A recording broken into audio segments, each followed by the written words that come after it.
This has been a very interesting week at the Capitol. The second deadline is today for bills to be out of any policy committee and into fiscal committees. Next Friday is the deadline for all fiscal bills. And an interesting bill that we've been watching is House File 2083, which originally was Garofalo's omnibus bill for education, but it has been dwindled down to just a piece for union contracts and the shift.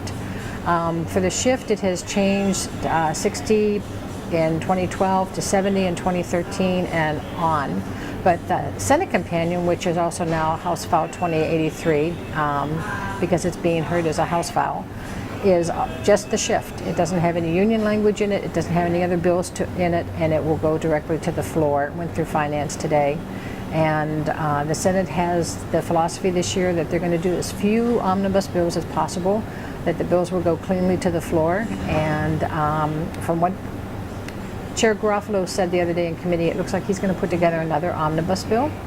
So we will wait and see on that one. Another bill that was rather interesting is House File 2939, which deals with annexation into school districts. I guess in Edina, there are students who go to Hopkins and they want to go to their Edina home district.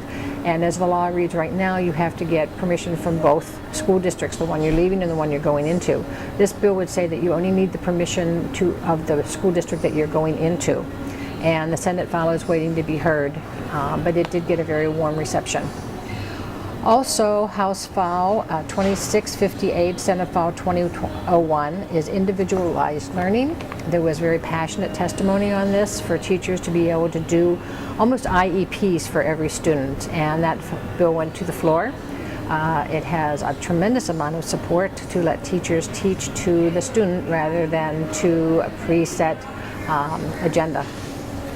The one other thing that I thought was kind of interesting, which is our bill, House File 2917, Representative Quam passed our bill for deleting the section of law that has to do with the debt levy. He called it archaic, and he actually eliminates the entire piece of law, since Rochester was the only school district that would be affected by it by being a city of the first class. Minneapolis and St. Paul and Duluth have all gotten exceptions. And it passed through the Senate with Senator Senjum yesterday. In the Senate, it went to the floor. And on the House side, it was laid over for possible inclusion into the omnibus bill. So we're going to try to work with Chair Garofalo and get him to maybe move it from that possible inclusion to the floor so that it can be heard as a clean bill on the floor. Next week promises to be another interesting week. The rumors are flying wildly that they'll be out and done before Easter. Or Passover. The other rumors are finished as soon as they get back, and of course April 30th is their expected deadline. I just wanted to do an addendum to this report and compliment Representative Quam and Norton for taking the lead on getting our little first-class city issue handled rapidly and kind of late in the hour on the House side.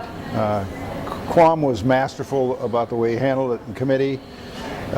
We had Larry Smith there to answer questions, but Dwayne Quam knew if we got into too much detail in the explanation, it might unleash a rash of questions, so he just made a brief presentation. He knew the subject matter, and there were very few questions, and the bill moved on very smoothly.